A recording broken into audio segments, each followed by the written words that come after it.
இப்படி வந்து நடுத்தண்டு வந்துருங்க வெளியே. ஓகே. இப்படி நடுத்தண்டு எடுத்துட்டு இந்த இலையை மட்டும்தான் பயன்படுத்தணுங்க. Okay. இப்படி இந்த இலையெல்லாம் சேர்த்து நீங்க அரைச்சிங்கன்னா ஒரு நெல்லிக்காய் அளவுக்கு வரணுங்க. சின்ன எலுமிச்சை மாதிரி நெல்லிக்காய் அளவு வந்தா போதுங்க இது. ஓகே. இந்த இலை வந்து நல்லா அரைச்சி கல்வத்தில் போட்டு அரைக்கலாம், மிக்சியில் போட்டு அரைக்கலாம். இப்படி நல்லா அரைச்சி ஒரு உருண்டை இந்த அளவுக்கு வந்துருச்சு அப்படின்னா இதோட ஒரு 200 மில்லி பசும்பால் பால் சேர்த்து கலக்கி குடிச்சிடலாங்க. இது வாரத்துக்கு ஒரு முறை மட்டும் 3 வாரம் கொடுத்தா போதுங்க. நலமுடன் வாழ்வோம் நேயர்களுக்கு அன்பான வணக்கம். நான் உங்கள் சரவணன் பேசுகிறேன். என்னுடைய அருகில் பாரம்பரிய வைத்தியர் வந்து பார்த்தீங்கன்னா சேட்டையா இருக்காங்க. அவங்க நிறைய ஒவ்வொரு மூலிகையை வைத்து வந்து பார்த்தீங்கன்னா பலவிதமான மருத்துவங்கள் செஞ்சுட்டு வராங்க. அதுவும் இல்லாமல் பாரம்பரிய வைத்தியமாக வந்து பார்த்தீங்கன்னா நிறைய செஞ்சுட்டு வராங்க.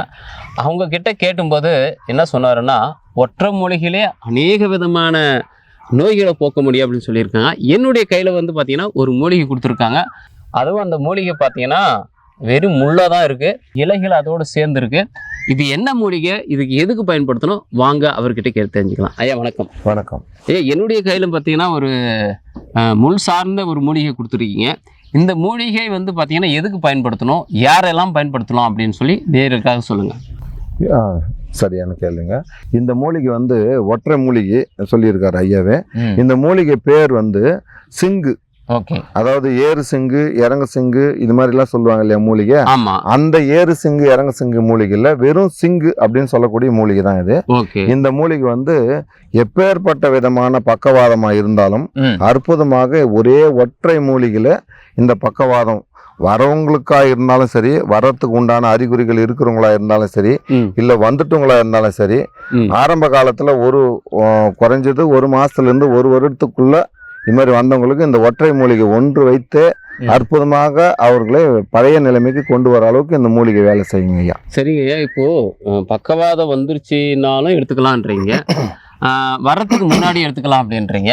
இந்த பக்கவாதம் வருவதுக்கு முக்கியமான காரணம் என்னன்னா, துரித உணவுகள், அதுக்கப்புறமா லகரி வஸ்துக்கள், அப்புறமா எல்லாருக்கும் தெரிஞ்சுதான் இந்த போதை பழக்கத்தினால இருக்கிறவங்களுக்கு, அதுக்கப்புறம் வந்து இரவு பணியாளர்கள் போறாங்க இல்லையா, நைட் ஷிஃப்ட்டுக்காரங்க, அதுக்கப்புறம் வந்து எந்த நேரமே பிபி, டென்ஷனு, வேலையில பலு, அப்புறமா ஒரு நிம்மதி இல்லை, இப்படியே வேலைக்கு போவாங்க, நல்லா சம்பாதிப்பாங்க, ஆனால் ஒரு நிம்மதி இல்லைன்னு எந்த நேரம் வந்து டென்ஷனா இருக்கிறவங்க எல்லாருக்கும் வந்து இது மாதிரி நரம்பு வந்து பலவீனப்பட்டு அந்த நரம்பு வந்து ரத்த போக்கு வந்து அடைப்பு ஏற்படலாம், இல்ல ரத்த நாளங்கள் வெடிக்கலாம். இந்த மாதிரியான ஒரு கால பிரச்சனையால வந்து இந்த பக்கவாதம் வருங்க.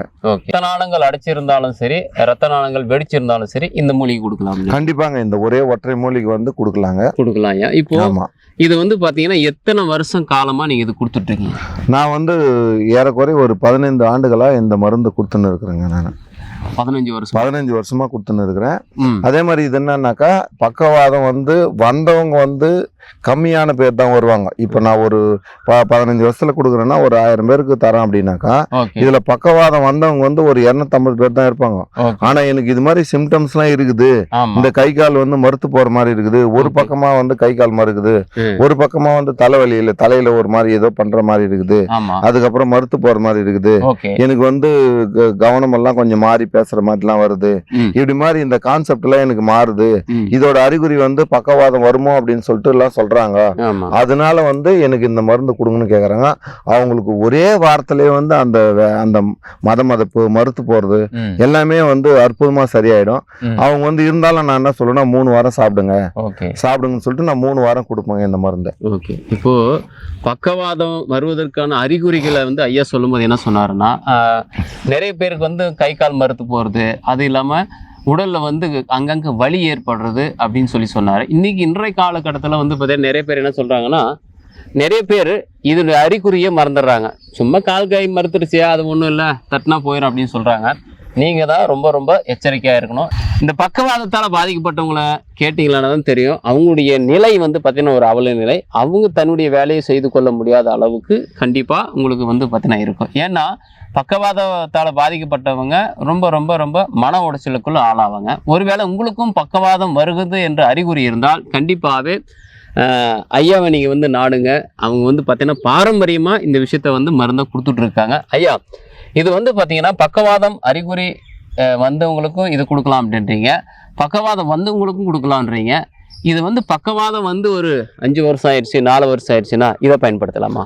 அவங்களுக்கு வந்து இதை வந்து பயன்படுத்தினா கூட நாம் என்ன பண்ணோம், துணை மருந்து வந்து கூட்டு மருந்தெல்லாம் கொடுக்கும்போது தான் அவங்கள பழைய நிலைமை கொண்டு வந்து முடியும். ஏன்னா ஒரு விஷயம் வந்து அது நோயா இருந்தாலும் சரி, ஒரு பழக்கமா இருந்தாலும் சரி, அதுலயே அவங்க பழகிட்டாங்கன்னா மனம் அதுல இருந்து வெளியே வராது. முதல்ல கண்டிப்பா மனம் வெளியே வராதனால நாம என்ன பண்ணோம், இதை ஒண்ணு மட்டுமே கொடுத்தோம்னா கண்டிப்பா வந்து அவங்க மனத்தை மாத்தணும் மெதுவா.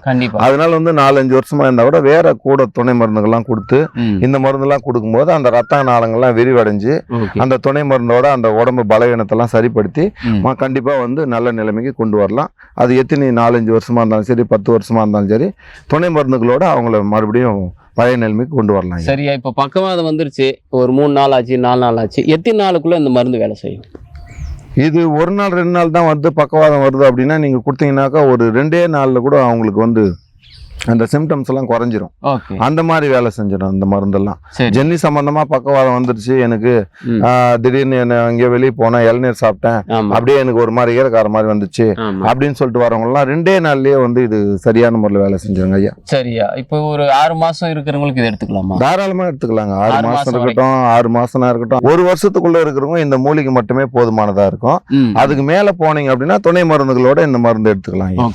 நேரில் பாத்தீங்களா, நீங்க ஆரம்ப காலகட்டத்தில் உங்களுக்கு வந்து பாத்தீங்கன்னா பக்கவாதம் வந்து இருந்தாலும் சரி, இந்த பக்கவாதம் வந்து 3 நாள் ஆச்சு 5 நாள் ஆச்சுனாலும் கண்டிப்பாவே இந்த பாத்தீங்கன்னா இந்த மூலிகை நீங்க அருகில் இருக்கிறதான வைத்தியர்களை கேட்டு தெரிஞ்சு இந்த மூலிகை நீங்க பயன்படுத்துங்க. இல்ல 1 வருஷம் ஆயிடுச்சுனாலும் இது 1 வருஷத்துக்கு ஐயா சொன்னும்போது 1 வருஷத்துக்குள்ள இதை நீங்க பயன்படுத்திட்டு வந்து 1 வருஷத்துக்கு மேலாச்சுன்னா துணை மருந்துகளா சேர்த்து மற்ற மருந்துகள் நீங்கள் எடுத்திருந்தாலும் இதை நீங்கள் சாப்பிட்டு வரும்போது பக்கவாதத்திலிருந்து வெளியே வரலாம் அப்படின்னு சொல்லியிருக்காங்க.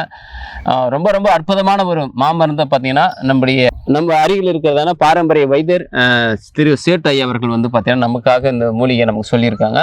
இது சாப்பிடக்கூடிய முறைகள் என்னையா? முறைகள்னா இந்த மூலிகை வந்து எடுத்து அரைச்சிங்கன்னா நெல்லிக்காய் அளவுக்கு வரணும் இந்த மூலிகை.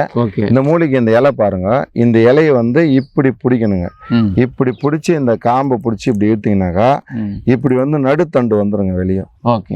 இப்படி நடுத்தண்டு எடுத்துட்டு இந்த இலையை மட்டும்தான் பயன்படுத்தணுங்க.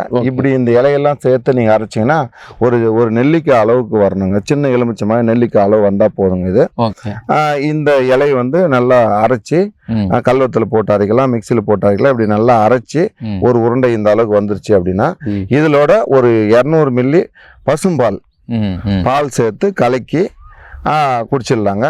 கொஞ்சம் சின்ன இளம் வயசு அப்படிலாம் இருக்கிறாங்க அப்படின்னா இந்த இலையில கொஞ்சம் நாறு இதெல்லாம் இருக்கும் அப்படின்ற பட்சத்தில் நீங்கள் துணியில் வச்சு வடிகட்டி கூட சுத்தமாக பிழிஞ்சு எடுத்து அந்த சாறு எடுத்துக்கலாம். ஆனால் பாலோடு போட்டு அரைச்சி பிழிஞ்சு நைஸாக அரைச்சி துணியில் வச்சு வடிகட்டி பிழிஞ்சு எடுத்து சாப்பிட்டுக்கலாம். எப்படின்னா சாப்பிட்டுக்கலாம் ஐயா. அதாவது இந்த மூலிகை இப்போ சாப்பிட்றீங்க அப்படின்னா இதுக்கு பத்தியம் இருக்குதுங்க. இது எப்படின்னா காலையில் ஒரு 7 to 8 மணிக்கு தான் சாப்பிடணும். வெறும் வயிற்றுல சாப்பிட்ற மூலிகை இது. சாராவும் எடுத்துக்கலாம், அப்படியே ஒன்னா சேர்த்து கற்கமாவும் சாப்பிட்டுக்கலாம். இப்படி சாப்பிட்டுக்கலாம். சாப்பிட்டு காலை உணவு வந்து புழுங்கல் அரிசி சாதம், அது வந்து வெறும் சாதம் தான் சாப்பிடணும் காலையில. அதுக்கப்புறம் மதியம் வந்து அரை உப்பு போட்ட மோர் சாதம்னாலும் எடுத்துக்கலாம், இல்ல தண்ணி சாதம்னாலும் எடுத்துக்கலாம். இரவு வந்து வெறும் பருப்பு, ஒரு 2 தக்காளி, கொஞ்சம் அது மாதிரி ஒரு காஞ்ச மிளகாய் இது வரைக்கும் போட்டு அப்படியே வேக வச்சு தண்ணி எடுத்து அந்த தண்ணியை தாளிச்சு பருப்பு ரசம் மாதிரி சாப்பாடு சாப்பிட்டுக்கலாம். இது ஒரு நாள் மட்டும்தான். மறுநாள் வந்து உங்களுக்கு பழக்கமான உணவு எடுத்துக்கலாம். ஒரு நாள் மட்டும்தான் பத்தியம், மற்ற நாள்லாம் இல்லைங்க. இது வாரத்துக்கு ஒரு முறை மட்டும் 3 வாரம் கொடுத்தா போதுங்க. ஓகே ஐயா, இந்த மூலிகை வந்து பார்த்தீங்கன்னா அதாவது கிராம பகுதியில் காடு பகுதியில் கிடைக்குது. இது கிடைக்காதவங்க வந்து பார்த்தீங்கன்னா என்ன செய்யணும் ஐயா? கிடைக்காதவங்க அப்படின்னா இப்போ பச்சையாடு எடுக்கிற மூலிகை வந்து வைத்தியர்களை வச்சு நீங்கள் பச்சையாடு இந்த மருந்து கொடுக்குற வைத்தியர்களுக்கு தெரியும் இது நிறைய எங்கெல்லாம் கிடைக்குமோ அது பச்சையாடவே எடுத்து கொடுத்தாங்கனாக்கா ஒரு 100% வேலை செய்யும். இப்போ வந்து நாங்கள் பச்சையாக கிடைக்கலையா நீங்கள் என்ன பண்ணுறது அப்படின்னு கேட்குறீங்க நீங்கள். அதுக்கு என்ன பண்ணலாம்னா இந்த இலையை எடுத்து நான் சொன்ன மாதிரி பின்னாடி இருக்கிற அந்த தண்டு எடுத்துட்டு இதை நேலவனத்தில் போட்டு காய வச்சு வஸ்திர காயம் பண்ணி வச்சுக்கணும். வஸ்திர காயம் பண்ணி வச்சுக்கிட்டு வர நோயாளிக்கு வந்து நீங்கள் ஒரு 5 கிராம் அளவுக்கு நீங்கள் பசும்பாலில் கலந்து குடிக்க வச்சிங்கனாக்கா நல்ல வேலை செய்யுங்க. அதாவது பச்சையும் பயன்படுத்தலாம், சூரணமாகவும் பயன்படுத்தலாம். சூரணமாக பயன்படுத்தும் போது நீங்கள் வஸ்திர காயம் பண்ணி துணியில் ஜெலிச்சு வஸ்திர காயம் பண்ணி பயன்படுத்திங்கன்னா அற்புதமாக வேலை செய்யும். இந்த சூரணம்னு எடுக்கும்போது எத்தனை கிராம் எடுக்கலாம் ஒரு வேலைக்கு? அதான் இப்போ சூரணம்னு எடுக்கும்போது நீங்கள் 5 கிராம் அளவுக்கு எடுக்கலாங்க. பாலில் ஒரு நாளைக்கு ஒரு வேலை தான் எடுக்கணும், அதுவும் காலையில் தான். அது நீங்கள் பச்சையாக எடுத்தாலும் சரி இல்லை சூரணமாக எடுத்தாலும் சரி, காலையில் ஒரு வேளை அந்த 7 மணிலேருந்து 8 மணிக்குள்ளே தான் எடுக்கணும். அப்போ தான் இறைப்பையோட நேரம், அப்போ தான் வேலை செய்யும். அந்த மாதிரி பாலில் தான் பசும்பாலில் எடுத்துக்கலாம். பாக்கெட் பால்லாம் வேணாங்க, பசும்பாலில் எடுக்கணும். இதை 200 மில்லி பசும்பாலில் எதுவும் சீனியெல்லாம் கலக்காமல் இனிப்பு கலக்காமல் எடுத்துக்கணுங்க. இது மாதிரி எடுத்திங்கன்னா அற்புதமாக வேலை செய்யும். ஓகே நேயர்களே, இப்போ பார்த்தீங்கன்னா பக்கவாதத்துக்கு ஒரு அற்புதமான ஒரு மாமரம் தான் வந்து பார்த்தீங்கன்னா நம்முடைய ஐயா சொல்லியிருக்காங்க. உங்களுக்கும் இந்த மாதிரி மூலிகை கிடைச்சிதுன்னா கண்டிப்பாக நீங்கள் பக்கத்தில் இருக்கிறதான வைத்தியர்களை நீங்கள் தேடி நாடி, வைத்தியர்களுக்கு தெரியும், அதை தேடி நாடி நீங்கள் போயிட்டு பக்கவாதத்துக்கான மருந்து நீங்கள் சாப்பிட்டு வாங்க.